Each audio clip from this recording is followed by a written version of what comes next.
ഹൈക്കോടതി പറയുന്ന കയ്യേറ്റത്തിന് കൂട്ടുനിൽക്കുമെന്നാണ്. അതൊക്കെ എന്താണെന്ന് എനിക്കറിയില്ല. ഈ രവീന്ദ്രൻ പട്ടയവുമായി ബന്ധപ്പെട്ടാണ് പ്രധാനം. രവീന്ദ്രൻ പട്ടയം എന്ന് പറഞ്ഞാൽ എനിക്ക് പട്ടയമൊന്നുമില്ല, പാർട്ടിക്കുണ്ട്, പാർട്ടി ഓഫീസ്. അതെ, അതുകൊണ്ടിപ്പോ ഞാനിപ്പോ അബദ്ധം എനിക്ക് എന്റെ പിള്ളേർക്ക് കൊടുക്കാൻ പറ്റും. ഹൈക്കോടതി ഇപ്പോഴും കാര്യങ്ങൾ വ്യക്തമായിട്ട് അവിടെ അവതരിപ്പിക്കുന്നതാണോ ഇവിടെ വിമർശനം ഉന്നയിക്കപ്പെടുന്നത്? അതൊക്കെ വേണ്ടപ്പെട്ടവർ അവതരിപ്പിക്കണം. ഞങ്ങൾ അവതരിപ്പിക്കേണ്ട ഘട്ടം വന്നാൽ ഞങ്ങൾ അവതരിപ്പിക്കും. ഹൈക്കോടതിയാണേലും ഏത് കോടതിയാണേലും അങ്ങനെയൊക്കെ ചിലപ്പം പറയും, വിമർശനം പറയും. ആ വിമർശനത്തിൽ എന്തെങ്കിലും കാര്യമുണ്ടോ എന്ന് നോക്കുക, ഇല്ലെങ്കിൽ ഹൈക്കോടതിയെ ബോധ്യപ്പെടുത്തുക. ഇതൊക്കെയല്ലേ ചെയ്യുന്നത്. അങ്ങനെ ഈ പെടുന്ന വലിയ പ്രശ്നമൊന്നും ഉണ്ടെന്ന് എനിക്ക് തോന്നുന്നില്ല.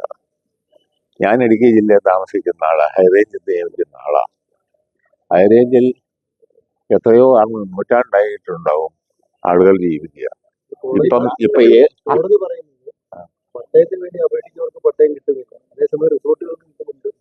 അത് ചിലപ്പോ ഉണ്ടോന്നും നോക്കണം, എനിക്കറിയില്ല.